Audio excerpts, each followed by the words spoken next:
Salut Pascal!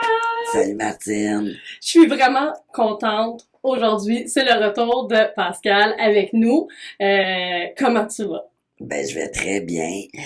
Je tenais de un à souligner le beau travail et la relève que, entre autres, notre collègue José a pris durant mon absence. Là, effectivement, ça fait déjà quelques semaines que vous ne m'avez pas aperçu. Par contre, c'est que j'ai manqué juste une semaine de travail en lien avec mon accident de voiture, là, pour ceux qui n'ont pas vu l'épisode précédent. Donc, dans les faits, j'ai manqué juste une semaine, mais ça a donné que cette semaine-là, ben, il y avait justement le jour où est-ce que tu as enregistré quelques épisodes qui étaient prévus à la base, là, entre toi et moi. Et merci aussi aux invités là, qui ont été présentes. Il y a aussi Molly la semaine dernière Oui. qui était là et qui est aussi une de nos collègues. Donc c'est ça, fait que je vais bien. Puis c'est ça, on repart. Puis moi je suis très enthousiaste là, d'entamer pour moi la deuxième saison aujourd'hui. Et puis, le sujet, dans le fond, qu'on a choisi de parler, c'est... Les émotions, hein? Les petites émotions, les petites coquines. Qu'est-ce que ça mange, ça fait quoi, à quoi ça sert. Fait que c'est en gros un peu tout ça qu'on va aborder aujourd'hui. Si je te demandais, c'est quoi les émotions de base, Martine? Ah ben, je te dirais qu'il y a la joie, Mhm. la tristesse, la peur, la colère et peut-être le dégoût. Mhm. C'est ça, tu sais, parce que selon les documents, les écrits qu'on retrouve là-dessus sur ce qu'ils appellent les émotions de base, moi, personnellement, j'ai tendance à parler beaucoup des 4 émotions de base, là, les 4 premières que tu as nommées. Par contre, effectivement, dans plusieurs écrits, on y ajoute le dégoût. Donc, il y en a qui perçoivent ça comme vraiment une émotion distincte, tandis que d'autres perçoivent ça comme un mix de certaines émotions parmi les 4 émotions de base là, qu'on vient de nommer. Donc, voilà. Mais, tu sais, puis toutes les autres émotions ressenties, c'est toutes des dérivés de ces émotions-là. Tu sais, si je dis je suis contente, ben c'est parce que je suis dans la joie. Si je dis je suis fâché, je suis dans la colère. Euh, Au niveau de la peur, ben tu sais, il y a une gradation aussi là, à travers les différents synonymes de ces émotions-là. Par exemple, si je suis inquiète, ça fait partie de la peur, mais c'est moins intense que si je révèle que je suis vraiment tétanisé, que Oui. je suis paralysé par la peur. Donc voilà, tu sais, fait qu'à travers ces émotions-là, ben justement, il y a différents degrés selon l'intensité de l'émotion vécue. Faut pas oublier non plus que des fois, elles peuvent se mélanger. Mhm. Hein? C'est pas parce que on a l'impression qu'on vit une émotion reliée à un événement X, Y, Z qu'il y en a pas d'autres aussi adjacentes ou qui se cachent ou qui sont jumelées. Puis des fois, c'est ce qui rend les choses plus complexes. Parce que quand on est capable de mettre le doigt dessus, ça va relativement bien. Mais des fois, Non, c'est tout un parcours de recherche, là, les émotions, puis c'est pour ça que on tenait à en parler aujourd'hui pour davantage démystifier puis explorer tout ça, parce que c'est un monde vraiment très complexe. Euh, donc c'est ça. Fait que tu sais, à la base, si on décrirait c'est quoi une émotion, mettons, dans tes mots, tu le dirais comment? Je ferai des ajouts au besoin, là, mais... je dirais que l'émotion, qu'une émotion, c'est vraiment au moment où est-ce qu'il se passe quelque chose, un signal que notre cerveau nous envoie dans notre cœur, OK? Puis qui nous fait vivre quelque chose qui est spontané, qui est dans le ici maintenant. Donc, que ça soit d'être triste, que ça soit d'être en colère, d'être content, c'est une réaction de notre corps par rapport à une situation qu'on vit. Je le dirais comme ça. Ouais, ben c'est parfait justement, parce que c'était ça le bout que j'allais dire, c'est une réaction, puis à la fois justement psychologique et physique. Puis c'est ça, c'est comme un événement, une situation extérieure, la majorité du temps, qui vont venir comme titiller quelque chose à l'intérieur de soi.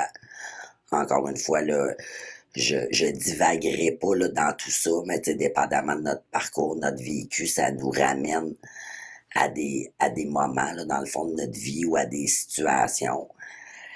Parfois, ça peut être le fait que ce soit justement quelque chose de nouveau, de totalement inconnu, méconnu pour nous, que justement ça suscite des émotions parce qu'on a comme aucun référent, aucun repère par rapport à cette situation-là, par exemple.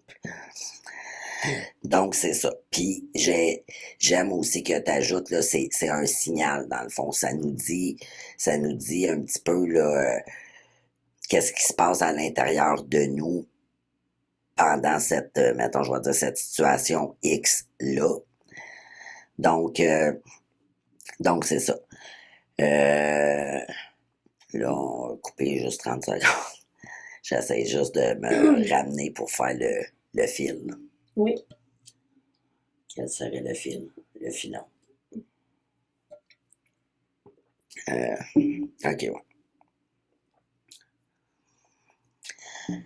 Donc, puis les émotions, dans le fond, ils se manifestent de différentes façons. Encore une fois, comme j'ai dit tout à l'heure, selon l'intensité, justement, de l'émotion. Donc, puis je disais aussi on le vivait à la fois psychologiquement et physiquement. Donc, si on y va d'un point de vue physique, est-ce que tu as des exemples de manifestations émotionnelles? Ben, tu sais, si on parle, mettons, des émotions, tu sais, juste de base, tu sais, la joie, on va sourire. Peut-être que, tu sais, si on est une personne qui est très physique, on peut peut-être avoir envie de danser, chantonner. Tu sais, c'est toutes des choses qui peuvent être un indice. Si on parle de la tristesse, ben, avoir les yeux qui se gonflent d'eau, tu sais, puis les larmes qui coulent, c'est une réaction physique. On peut avoir aussi envie de regarder ailleurs, le sentiment de se refermer sur soi, de vouloir s'en aller, de quitter une pièce, de devoir aller à la salle de bain, de trouver une excuse pour s'en aller. Là, c'est le psychologique et le physique qui disent OK, on se pousse. Mais tu sais, c'est la colère, c'est le cœur qui bat vite. La honte, là, la vague de chaleur, là, quand on a honte, là, qu'on sent là, passer, là. Là, ça monte jusque dans les oreilles, là, puis là, tu transpires one shot en dessous des bras, puis là, t'es comme oh, je me sens pas bien dans le ici maintenant. Ça, écoute, je veux dire, il y en a plein. Là, la chair de poule qu'on peut avoir quand on a peur, le sentiment d'être figé, grelotté, même s'il fait 31 degrés.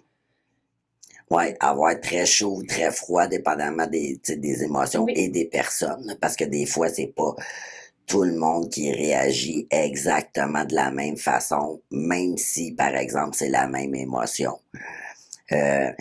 Donc, c'est ça, ça peut être les mains moites, transpiration, augmentation justement de la température corporelle ou diminution, au même titre que le rythme cardiaque également qui peut augmenter ou diminuer selon.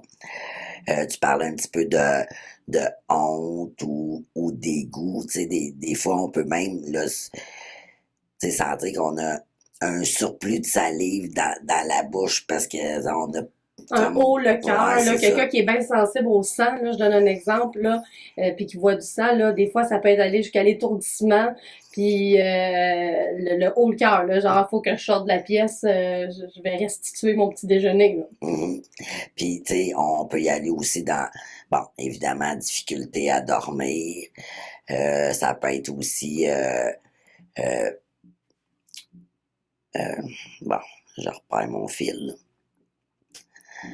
Là, j'ai dit, ah oui, difficulté à dormir, si on y va d'un point de vue un petit peu plus psychologique ou mentalement, ben, difficulté à se concentrer.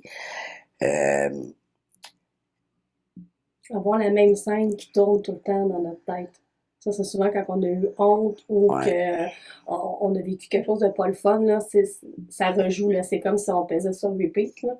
Dans le fond, puis là, c'est tout le temps là. Ou quand, tu sais, quand on aurait dû dire quelque chose qu'on n'a pas nommé, quand que, tu sais, là, on se repasse la scène. C'est un indice qu'on a une émotion pas tant agréable qu'il faudrait gérer. Mhm. Ça, je dis rien. Non, c'est ça. Puis, fait que donc, c'est ça, là, il peut y avoir vraiment une panoplie de réactions.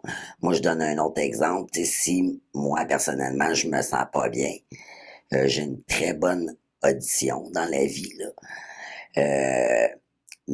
Un sens auditif, là. Mais si je suis trop dans mes émotions, là, je suis comme envahi dans mes émotions, j'entends plus rien.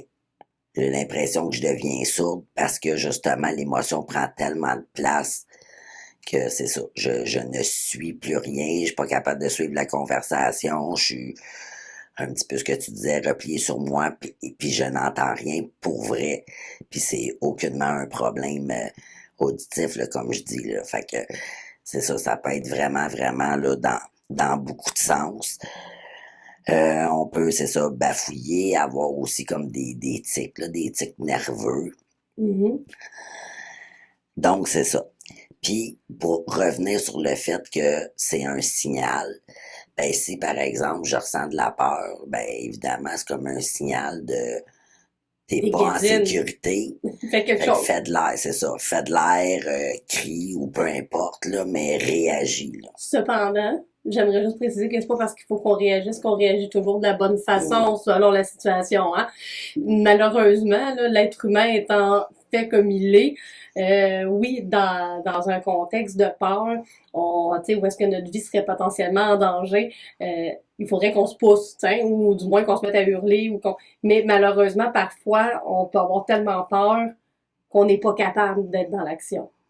Ben c'est ça, tu sais, parce que moi je dis souvent face à la peur, puis quand on dit la peur, justement, puis je parlais d'intensité, si vraiment tu as l'impression que ta vie est menacée, ton intégrité est menacée, il y a 4 façons de réagir à la peur qui sont vraiment instinctives, que chacune a ça à l'intérieur. Puis j'appelle ça les 4 F. Fait que dans le fond, là, on parlait de partir. Donc, le F, c'est fuir. Si on est comme dans l'incapacité, là, ça va être comme figé. Fait que là, on freeze, puis c'est ça, il n'y a plus rien qui se passe. Il y a frapper. Bon, tu sais, je me défends, tu te diriges vers moi en courant, je me sens vraiment menacé parce que peu importe la raison, là, que tu sois armé ou non, ou tu sais, peu J'ai importe. peut-être des bonnes raisons de savoir que la personne devant moi est dangereuse Non, aussi, c'est hein, tu sais, ça. Donc, il y a cette possibilité-là. Et il y a le fameux feindre, donc faire semblant. Fait que faire semblant, là, justement, d'être mort pour, tu sais, exemple, là, si je vais donner l'exemple, je suis dans le bois, je croise un ours, bon, c'est peut-être pas la meilleure façon de réagir, puis je pense qu'il y a des distinctions entre les catégories d'ours également, là, mais peu importe, mais c'est juste pour vous donner une image de je pourrais faire semblant d'être morte pour essayer de sauver ma vie, là, tu sais. Fait qu'il y a ces 4 réactions-là qui sont instinctives, puis qui peuvent être différentes d'une situation à l'autre. Parce Mhm. que, tu sais, encore une fois, si je me réfère à moi, il y a des situations où est-ce que je vais avoir comme tendance à vouloir, par exemple, frapper, puis il y en a d'autres que je vais geler, là, tu sais. Fait que plus c'est un effet de surprise, plus j'ai tendance À figer. à figer, c'est ça. Fait que même si je suis la même personne, quand j'ai peur, je peux réagir différemment, là, dépendamment des situations.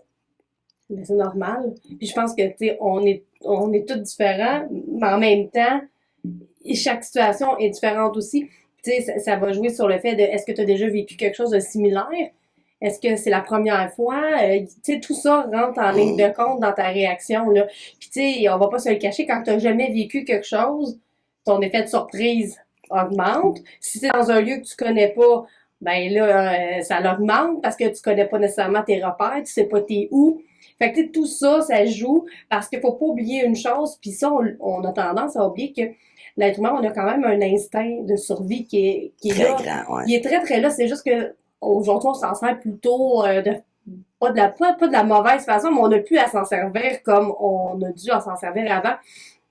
Donc, il est encore là, mais on s'en sert. Quand on s'en sert, c'est, mettons, de donner un exemple, je sais que je peux sortir par telle place, je sais que je peux faire ça, je sais qui habite là, je sais qui je peux appeler. C'est tous des scénarios que notre cerveau se fait avant même qu'il arrive de quoi, puis qui fait qu'on réagit plus ou moins bien dans une situation. Mais plus on met d'éléments de nouveauté, ben inévitablement, plus Nos stratégies sont oui, limitées, là, tu sais, c'est là. comme la première peine d'amour. C'est la première grande tristesse qu'on vit. Écoute, c'est la pire, là. On est au courant, là. Je veux dire, moi, je pense à la première peine d'amour. Ouais, tu Et que penses que tu t'en remettras je jamais, savais là. vraiment pas quoi faire avec cette émotion-là, là. Tu sais, je veux dire, on m'a servi ça, là. Je pensais que mon monde s'effondrait. J'avais zéro repère. Aujourd'hui, je dis pas que ça fait pas mal, une peine d'amour. Mais je sais par où je vais passer, je suis au courant des étapes, je sais qu'est-ce que je peux, qu'est-ce que je dois faire, qu'est-ce qui est bon pour moi. Fait que, tu sais, c'est un peu ça, là. Ouais, tout à fait.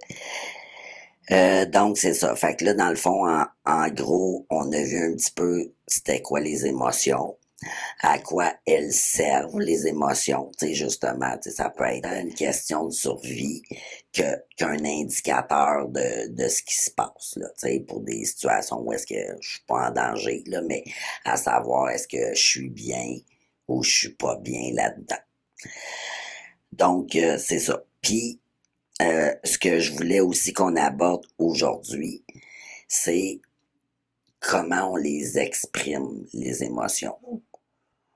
Puis, juste avant, je veux juste mentionner également que oui, on a des émotions, mais on parlait de réactions physiques et psychologiques tout à l'heure. Ben, c'est important justement de les identifier pour après ça, justement, être capable de mieux les exprimer, mieux les extérioriser.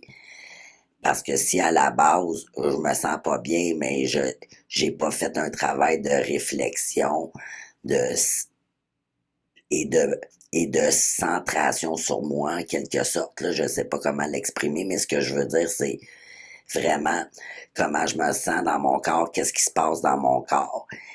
Et par la suite, essayer de réfléchir à quoi ça me fait penser, à quoi ça me ramène, qu'est-ce qui me dérange ou au contraire, qu'est-ce qui me fait plaisir là-dedans.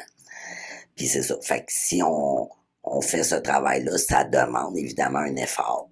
Mais je pense que oui, puis je pense que c'est important, puis tu sais, oui, 2022, puis ça a l'air si simple, puis on parle beaucoup d'émotions, mais faut pas oublier que c'est récent dans les écoles là, qu'on l'apprend aux enfants, puis à la maternelle, puis même à la garderie maintenant.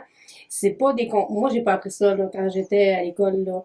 Moi, c'était prends ton trou, t'es en retraite, tu t'en vas là, puis tu sais, quand même que je pleurais, que j'étais dans tous mes états, ça marchait pas. Aujourd'hui, on est beaucoup avec ça avec les enfants, mais je pense qu'en tant qu'adulte, on a peut-être ce petit travail-là à faire à l'enfant qui est en nous, qu'on n'a pas peut-être écouté ou qui n'a pas eu cet apprentissage-là Vraiment, ouais. de nommer l'émotion, de la reconnaître, de l'identifier, de savoir à quoi qu'elle sert, puis de la véhiculer de la bonne façon, à la bonne intensité, à la bonne personne.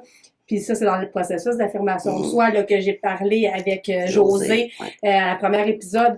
Donc, tu sais, tout ça, ce travail-là, oui, il faut le faire. Surtout si on n'a pas eu ces bases-là, peut-être qu'on part un peu plus loin. Ou peut-être parce qu'on a vécu des choses dans notre vie qui nous ont mélangés puis qui nous ont qui nous bouleversent plus que d'autres choses. Là. On a des épisodes de vie pas le fun, je veux dire, personne n'est à l'abri. Tout à fait. Puis des fois, ben, on a besoin de se retrouver puis d'aller voir en dedans un peu. Puis je pense que c'est dans l'intérêt de tous et chacun de le faire. Ouais, parce que, tu sais, là, je veux juste qu'on fasse un retour parce que je sais que tu avais des petites choses à apporter au niveau, par exemple, de l'émotion de la colère. Mais ce que je voulais dire avant que tu enclenches ce que tu as à dire là-dessus, c'est que si je sens que je bouille, mais que, tu sais, je fais pas justement le travail d'introspection ou de savoir ce qui se passe dans mon corps, déjà de le nommer, déjà ça diminue une certaine intensité. Puis si je suis, c'est ça, si je fais juste toujours comme uniquement réagir à ça, euh, la situation justement ne s'améliorera pas. Puis le pourquoi que tu vas parler de la colère aussi, c'est aussi pour défaire justement certains préjugés face à cette émotion-là. Là. Ben, il y a la colère, mais il y a, tu sais, il y a c'est comme s'il y avait deux catégories, les bonnes puis les pas bonnes. C'est comme si le fait d'être joyeux, ben c'est correct, on a le droit d'être joyeux, puis il y a pas de problème, il y a personne qui va s'opposer à ça.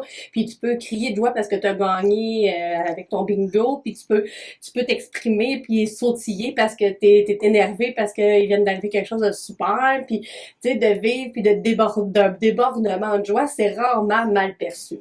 OK? Donc, tu sais, ça, c'est comme une belle émotion. Après ça, tu sais, si on vit de la gratitude, tout ça, c'est tout beau, là. On est donc une personne, tu sais, qui est calme ou, tu sais, qui est bien centrée sur soi, qui vit des belles émotions. Quand on arrive à d'autres émotions, euh, ben, C'est comme si on les perçoit comme laides, puis c'est oui, pas ça mais du tout. la peur, à moins que ça soit une peur là, qui est légitime, là, tu sais, je veux dire, avoir peur de quelque chose qui vient de se passer, là, parce que quelqu'un t'attaque à quelque part, OK, là, il n'y a pas personne qui va remettre en question la peur que tu as vécue. Mais si tu parles, mettons, de la peur de parler en public, ben, il y a beaucoup de monde qui n'ont pas peur, qui vont banaliser la peur de l'autre. Mais là, arrête, là. Voir que tu as peur de ça. Ou aller chez le dentiste. Ben oui, on demande d'aller chez le dentiste. Ben non, cette peur-là, elle a le droit d'exister. T'as le droit d'avoir la peur que t'as. Donc, tu sais, est-ce que ça fait que les gens qui vivent ces peurs-là n'en parlent pas, les expriment pas parce qu'ils ont peur d'être jugés? Tu sais, on a au niveau de la peur, on a au niveau de la tristesse aussi. On dirait qu'il y a des tristesses qu'on n'a pas le droit d'avoir. On va banaliser, ben là, c'est juste un chat. Oh, mais mon chat, je l'avais depuis 20 ans. Je Mhm. l'aime, mon chat. Fait que peut-être que toi, ça te dérange pas, t'en as peut-être pas d'animaux, peut-être que tu vis pas, mais moi, j'ai de la peine, mon chat, il est mort, mon chat est à l'hôpital, mon chat, il est malade, j'ai perdu mon chat. Ben, des fois, ça va être banalisé, mais cette émotion-là, elle a le droit d'exister aussi. Mais pourtant, si tu pleures parce qu'un de tes parents est décédé, ah ben là, ça va être correct. Puis pourtant, ben, face à la mort, on pourrait tous réagir de façon différente. C'est pas Vraiment, nécessairement la ouais. tristesse. Puis ça, c'est ça qui arrive, c'est que souvent, ça va être la colère. Là, j'en reviens, c'est mon Ouais. point. J'aime beaucoup, moi, la colère. La colère, c'est la mal-aimée des émotions. On dirait qu'à chaque fois que la personne, elle vit, on dit tout le temps que c'est pas le bon moment, que c'est pas approprié. Et pourtant, tellement. Cette émotion-là dit qu'il faut que tu fasses quelque chose. C'est que t'es pas respecté. C'est Il y a que une limite qui a été dépassée, là, oui, ouais. ça parle de toi, de tes valeurs. C'est ça qu'elle parle, la colère. Donc, quand on ressent de la colère, là, que ça soit par rapport à une situation qui est personnelle ou des fois en écoutant peut-être même la TV, on peut sentir de la colère quand il y a des affaires politiques ou des trucs comme ça, c'est que nos valeurs ne sont pas respectées. Ça vient chercher intrinsèquement qui on est. Donc, qu'on me dise que l'émotion de la colère, c'est pas une belle émotion, ça me fâche parce que cette émotion-là devrait servir de levier. Ça te fâche qu'on n'accepte pas la Oui, colère. ça me parle, gars. En ce moment, ça me met en colère, ça. Je le ressens ici, ça me dit, mais pourquoi, qui ces personnes-là sont pour décider à ma place que cette émotion-là, elle n'est pas valable. Elle l'est. Puis en plus, c'est l'émotion la plus efficace. Parce que quand on s'en sert comme levier puis qu'on utilise des bonnes stratégies avec ça, on peut faire des miracles. C'est ça, dans notre langage, on dit souvent c'est un moteur d'action, là. Fait que là, tu dis un levier, Oui. c'est exactement ça. Ça sert justement à passer à l'action. Puis juste le petit bout que je veux ajouter à tout ça, c'est que oui, ça vient de chercher, ça fait partie de, il y a quelque chose dans tes valeurs qui a été heurté ou non respecté. Puis ça part souvent aussi d'un sentiment d'injustice. Mhm. Fait que quand tu dis justement que des fois on peut avoir cette réaction-là en écoutant quelque chose, peu importe, ben souvent c'est parce que dans ce qu'on a visionné ou entendu, c'est en lien avec justement une injustice, là, tu sais, quelque chose qui pour nous ne fait pas de sens, est inacceptable, etc. Puis cette émotion-là, on peut la vivre, pardon, évidemment pour soi, mais on peut la vivre pour les autres, tu sais, au même titre qu'on peut avoir de l'empathie pour les autres, mais on peut avoir de la colère pour les autres, là, tu sais, voyons, c'est inacceptable ce que tu as vécu, ou ce qui s'est passé, ou ce qu'on t'a dit, ou, tu sais, etc., là. Absolument. Donc, tu sais, je trouve ça plate qu'on classe les émotions par rapport à est-ce qu'elle est belle ou est-ce qu'elle est laide. Toutes les émotions sont là pour être vécues, elles servent toutes à quelque chose. Puis je pense que de les accueillir, c'est le bout le plus important. Parce que, tu sais, ce que nous, on rencontre le plus souvent dans notre travail, c'est que les personnes qui les expriment pas puis qui essaient de les cacher, hein, on remplit le vase, là, puis on pèse dessus, puis c'est pas grave, il y en a d'autres qui vont faire d'autres places, puis on pousse, ben, à un moment donné, ça craque. Puis quand ça craque, ça sort tout croche. Puis là, ben, en plus d'avoir des émotions à gérer, il faut toutes les démêler. Ouais, puis tu sais, je veux pas m'étendre sur ce sujet-là, mais je crois aussi beaucoup que ce qui est pas, je sais pas si t'as déjà entendu la fameuse phrase, puis je sais pas de qui ça vient, là, mais tout ce qui est, tu sais, qu'on n'exprime pas s'imprime, tu sais, fait que moi, je crois aussi que ça peut justement développer, que ce soit des maladies, des problèmes de santé, là, tu sais, c'est tout à fait relié, fait que c'est d'autant plus important de les exprimer, les extérioriser. Puis pour ceux, celles qui font un petit peu le mauvais parallèle entre colère, par exemple, et violence, ben là, je vous suggère justement de revoir l'épisode qui s'intitule colère, agressivité, violence, pardon, qu'on a déjà fait durant la saison 1. Oui. Fait que ça va vous aider peut-être à démystifier justement la différence, Parce parce que dans le la fond, colère c'est n'est ça. pas de la violence, là, c'est une émotion that's it, La là. violence, c'est le moyen qu'on utilise pour véhiculer. Donc, ça voudrait dire que au moment où est-ce que je vis de la colère, j'utilise la violence pour l'exprimer. Mhm. Et c'est pas ça, on parle juste de vivre l'émotion en ce moment. Donc après ça, le moyen que vous utilisez vous appartient. Ouais. Et c'est ça qui change la donne. Et c'est pour ça que je pense que la colère a si mauvaise réputation. Parce qu'elle est associée à des cris, peut-être lancer des objets, des choses qui sont pas le fun puis qui peuvent être blessantes pour les autres aussi autour. Donc, mais je pense que d'aller voir quelqu'un et lui dire je suis en colère, la situation ne me plaît pas, je veux qu'on trouve une solution pour le régler. Ouais, puis quand on met des limites, ben ça sert aussi à, d'un, se faire davantage respecter, mais aussi comme dire qui on est, là. Tu sais, je veux dire, c'est ça, ça fait partie de notre personnalité, nos valeurs, fait que moi, je vais pas là, ou moi, j'accepte pas ça, ou peu importe, ben, c'est ça, ça l'aide à nous définir comme individus aux yeux des autres également. Puis là, on parle d'exprimer les émotions, j'aimerais ça que on termine un petit peu, peut-être en donnant quelques trucs, quelques moyens justement pour les exprimer. Puis on parle pas uniquement là, de la colère, là, on parle de toutes les émotions. Puis une autre chose aussi, quand tu parlais de la joie, ben c'est ça, la joie, en gros, c'est on se sent bien, il y a un bien-être. Donc, toutes les autres émotions vécues, ben la démarche est tout le temps dans l'optique de revenir dans la joie, parce qu'à la base, on préfère être dans la joie qu'être dans d'autres émotions, Absolument. même si elles sont essentielles, vitales et normales et tout ça. Mais c'est ça, c'est toujours une quête pour revenir dans le plaisir et le bien-être. Donc, pour exprimer comment qu'on fait pour exprimer, là, oui, il y a en parler, évidemment, mais il y a bien plus encore. Ben, tu sais, ça dépend de la personnalité qu'on a, hein, parce que, tu sais, chaque personne est différente. Fait que oui, parler, ça fait déjà quelque chose, mais ça peut être de l'écrire. Ça peut être de faire quelque chose de physique.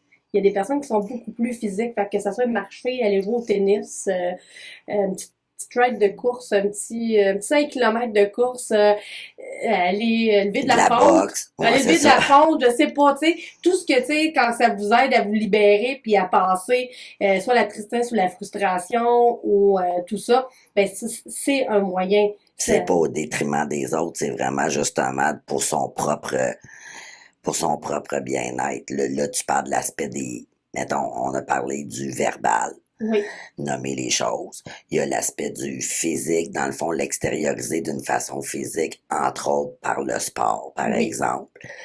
Ça peut être au niveau artistique, donc tout ce qui est art, dessin, peinture, Peinture, écrit. bricolage, faire des bracelets, n'importe quoi là, que t'aimes qui te permet ça. Là. Tu sais, il y a quelque chose qui est fun, là, c'est nouveau, là, les espèces de toiles à diamants, là, c'est du collage. Là. C'est comme la peinture à numéro, mais c'est des petits diamants que tu Ah, colles. ok. Ah, Puis, tu vois ça, tu sais, moi j'ai connu bien du monde qui aime bien ça, là, ça les met dans une zénitude, là, tu sais, quand ça va moins bien, là, ça faire des casse-têtes. ouais, ben c'est ça. Puis faire, là, tu dis faire des casse-têtes, ça me fait penser aussi, mettons, à faire du jardinage. Tu sais, il y en a qui ont comme ce besoin-là de faire des choses manuellement pour sortir de leur tête, pour Cuisiner. justement faire le vide en quelque sorte, c'est ça. Ou être fiers aussi là, de l'action qu'ils vont pour poser, donc que ce soit jardiner, cuisiner et tout, ben Construire là, un il y a un patio, résultat à ça, tu sais, fait qu'effectivement, il peut y avoir tout ça. Dans les arts, je voulais revenir sur le fait que certains peintres, là, mettons, ils vont faire plus de l'abstrait, tu sais. Ben, dans l'abstrait, il y a de ça aussi. Il y a, tu sais, une expression des émotions qui est pas réfléchie, justement, là. C'est vraiment comme instinctif, puis on, tu sais, pour exprimer les émotions par l'art, on n'est pas obligé justement de réfléchir et de structurer les choses. La structure permet de se calmer, de revenir dans un état d'esprit, je vais dire, un petit peu plus zen. Tu sais, comme ce que tu parles, peinture à numéro, ou oui. l'exemple que tu donnais, ou tu sais, colorer un mandala ou peu importe, ça va aider à se, tu sais, comme recentrer. Mais si vraiment on a comme, Débordement, puis ouais, qu'il faut que ça sorte. c'est ça. Puis tu sais, ça peut être crier aussi. Tu sais, je veux dire, je vais courir ou prendre une marche dans le bois, puis je lâche un cri parce que je sais que y a pas Crier personne dans qui un risque de faire, oreiller, ouais, ouais. taper sur un pushing bag. Je veux dire, il y a plein de solutions. Là. Des fois, c'est un besoin. Puis, tu sais, Ouais, il y a des émotions aussi qu'on dirait qu'ils se vivent bien dans l'eau. Hein? Une grande douche chaude, après en avoir broyé une shot. Je sais pas pourquoi, là, mais ou un grand bain, tu sais, c'est souvent des choses qui peuvent faire du bien. On mhm, dirait que ça réconforte, ça l'enrobe, ça réchauffe. Donc, tu sais, c'est de se trouver des choses qu'on aime, qui nous font du bien quand ça arrive, puis de le faire. ouais, ouais, c'est bien beau le dire, mais si on le met pas en application, c'est ça, ça donne pas ben grand-chose. Fait que c'est ça. Fait qu'en gros, je pense qu'on a fait pas mal le tour par rapport à ce sujet-là aujourd'hui. La semaine prochaine, on va parler de Écoute, Pascal, Nemo. on en a parlé Non, tantôt. non, c'est J'ai correct. oublié le titre que tu m'as dit de, Ben, c'est un petit peu dans l'optique de prendre soin de soi, mais tu sais, de se reconnaître soi ainsi que ses besoins. Fait que c'est un petit peu dans la même lignée. Fait que là, cette semaine, vous êtes au courant du sujet de la la semaine semaine prochaine. prochaine. Euh, donc, c'est ça. Fait que, Donc, on y va, c'est ça, dans la lignée, là, on continue. Parce que, tu sais, je vous explique, techniquement, le premier épisode devait être l'affirmation saine que j'ai faite avec José et la deuxième devait être les émotions mhm, pour faire suite. Donc, un petit peu d'improvisation a eu lieu entre-temps. Donc, on poursuit notre lignée, là, avec des sujets qui vont un peu plus se suivre de semaine en semaine ou selon les futurs invités qu'on vous... ouais, parce que c'est ça, notre liste commence à être vraiment belle, là, puis on est vraiment contente parce qu'on vous l'avait dit à la première saison qu'on souhaitait vraiment avoir idéalement un ou une invitée à chaque mois. Puis à date, je pense qu'on relève le défi. Là, on y parvient. Là, fait que je suis très, très, très enthousiaste par rapport à ça. Donc, Sur ce, prenez soin de vous. à la semaine prochaine! Bye.